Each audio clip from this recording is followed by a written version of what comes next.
Hello, viewers. Welcome to another edition of Football Discussion Daily. My name is CGO. Co-host Joe is unavoidably absent today, but the show has to continue. I would like to apologize to our viewers that have not been uploading videos for almost going to a week now due to some circumstances beyond our control. But today we are back again, and the show will continue. So today we'll be talking about the Premier League. A lot really happened in the Premier League, and today we'll be talking about games that were playing in the Premier League last weekend. A lot of very interesting results in the Premier League. We saw a West Ham team defeat Wolves 4-0 at the London Stadium. That was quite a remarkable result for West Ham in that game, because West Ham is in a relegation battle, and good for them. They were able to get the more desired result they wanted. Nobody knew that West Ham we coming in the second half and score 3 goals, because it ended 1-0 at halftime. And then second half, we saw West Ham, they came in the second half and scored 3 additional goals, which made it 4-0 in their favor. Now they are both Tottenham in the Premier League table, which is a good one for them, because they have to do everything possible to escape relegation. Then on Saturday, that was the game played on Friday. And then on Saturday, we saw Arsenal, a team that everybody is expecting to win the Premier League this season. We saw them play against Bournemouth, and it was a very disappointing result for them at the Emirates Stadium. Uh, Bournemouth came there and got the more desired victory. That was more like a revenge for them, because when both sides played this season at the Vitality Stadium, it ended 3-2 in favor of Arsenal. Bournemouth now came to Emirates this time to get a revenge. So it's a good result for Bournemouth, considering the fact that this is the second time in 2 seasons they got victory at the Emirates Stadium, because last season they also got a victory at the Emirates Stadium, winning 2 goals to 1, and now they've done that again. That goes to show that Bournemouth is not an easy team to play against. That's quite remarkable for the Bournemouth team, and credit must go to their coach, Andoni Iraola. That's a very good one. So Arsenal's title hope have suffered a big blow. The way things are going now, it might be might be big challenging for them winning the Premier League. We had Brentford playing a 2-2 draw against Everton. Burnley lost at home to Brighton at 2-0. Liverpool boosted their chances of finishing in the top five, because currently the English team now, the English league will be producing 5 teams in next season's Champions League. That has been confirmed, considering the way they've performed in Europe. So the Premier League will produce 5 teams. So um, Liverpool got the much desired victory. Good one for them, and goes from Rao and Gomoha and Mohamed Salah gave them the victory against Fulham. So it was Liverpool 2, Fulham 0. Crystal Palace, they played at the Hills Park. Newcastle took the lead before the halftime, and then the man they called Mateta, he came in the second half for Strand Larsing, and he scored the 2 goals that gave Crystal Palace victory against Newcastle United. So that was a good result for Crystal Palace in their game against Newcastle United. Then Nottingham Forest played a 1-1 draw against Aston Villa. Aston Villa took the lead, and Nottingham Forest got the equalizer in that game. So that game ended in a 1-1 draw. Sunderland compounded the woes of Tottenham Hotspur, defeating Tottenham by 1 goes to nothing.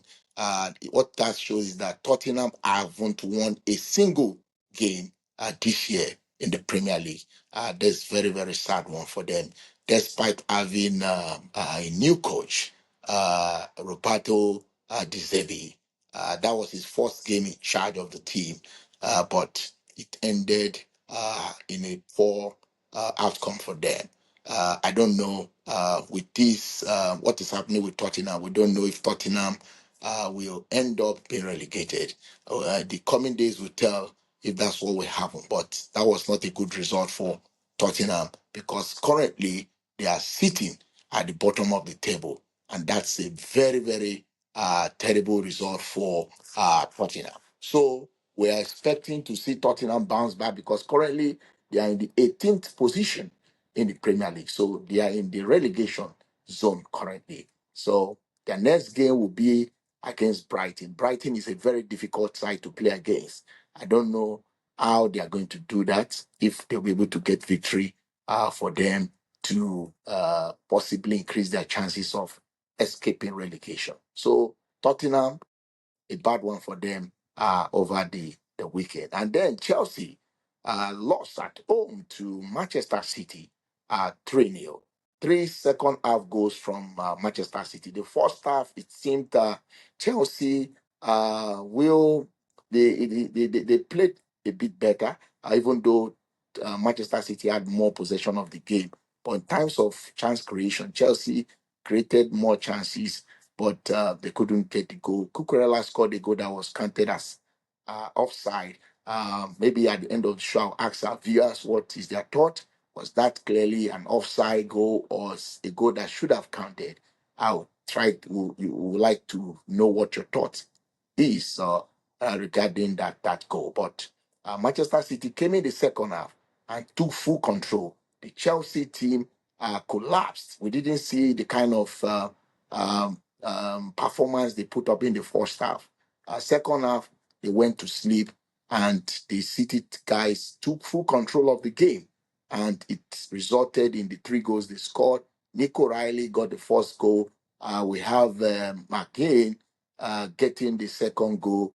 Then Jeremy Doku scored the third goal, securing all 3 points for Manchester City to boost their title hope for the season.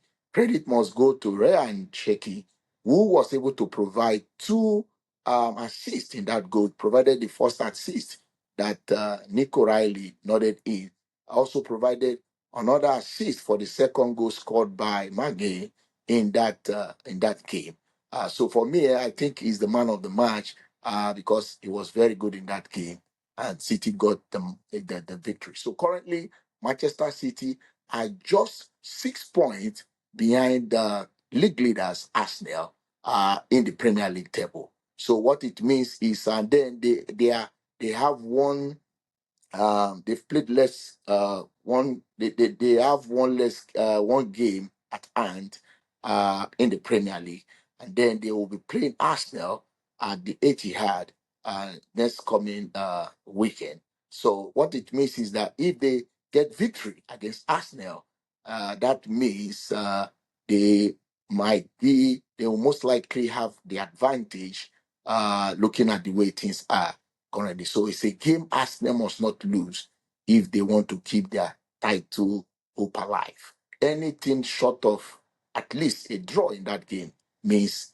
Manchester City will be in fully control of winning the Premier League. So we look at how that game is going to be. It's going to be a big decider. It's going to be a cracker. It's a very, very important game. So far, the Premier League is concerned. So we look forward to that game at the Etihad. Arsenal has to go there and get a very good result. If not, their title hope will be affected more. So I would like to know what our viewers think would happen in the game between Arsenal and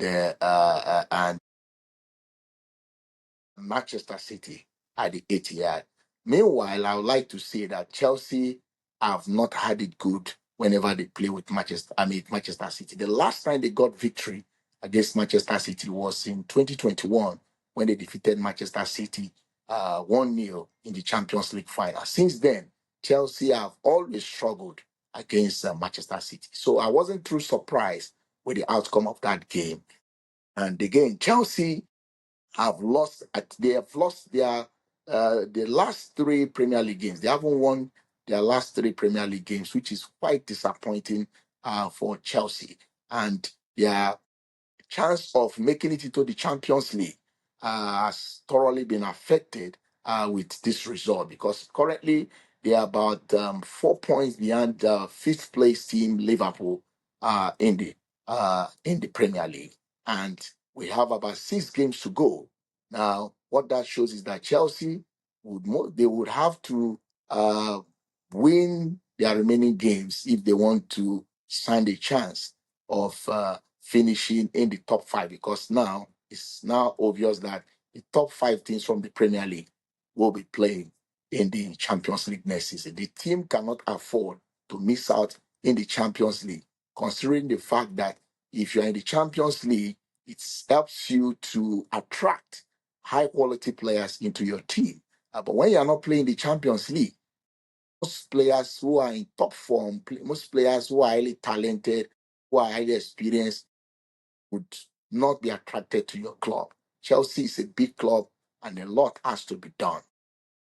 That's something the club has to do something about. If not, if they don't go to the Champions League, that will not be a good one for the club.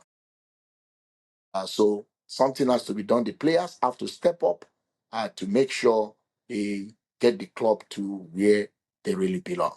Today, Manchester United will playing their game against Leeds United at Old Trafford. They would like to consolidate on their third position, because they are currently have 55 points. So a victory for them against Leeds United will take them to 58 points.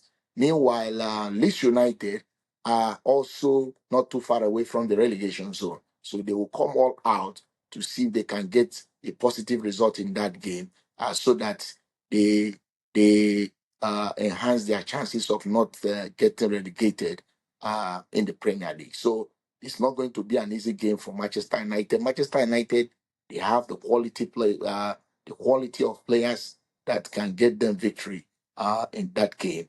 But in football, anything is possible. We all saw what happened to Arsenal when they played at home to Bournemouth. Bournemouth went there and they surprised everyone. They got victory. So that could also happen at Old Trafford. So Manchester United, they have to be very wary of this Leeds United team, because Leeds United have been known for surprising teams. We saw what they did when they went to Anfield. They got a draw at Anfield. We saw what they did when they went to that is Chelsea's home, and they were able to get a 2-2 draw. They were 2-0 down and they came back from behind and got a 2-2 draw. So it's not a team that Manchester United should write off. So Manchester United, we're looking forward to see them show that they are that big team and they are really serious to finish in the Champions League position. So what it means is that they cannot afford to not finish in the top five at the end of the season. So a win for them in this game will boost their chances of cementing their place in the Champions League. So for our viewers, I'd like you to share your thoughts. Tell us, do you think Arsenal haven't lost to Bournemouth last weekend? Do you think they still stand? Do you think they look like that team that will still finish up winning the Premier League at this season? Another question I'd like to ask you: what do you think will most likely be the outcome between the game? I mean, what will be the outcome between Manchester City versus Arsenal this coming Sunday? I would like you to share your thoughts. And the goal scored by Marco Cucurella for Chelsea against Manchester City at Stamford Bridge. Do you think that was supposed to be a goal, or do you think it's an offside? What that means is that if it's an offside, that means you agree with the decision of the officials. We'd like you to share your thoughts, and we'll join you back again. Take care.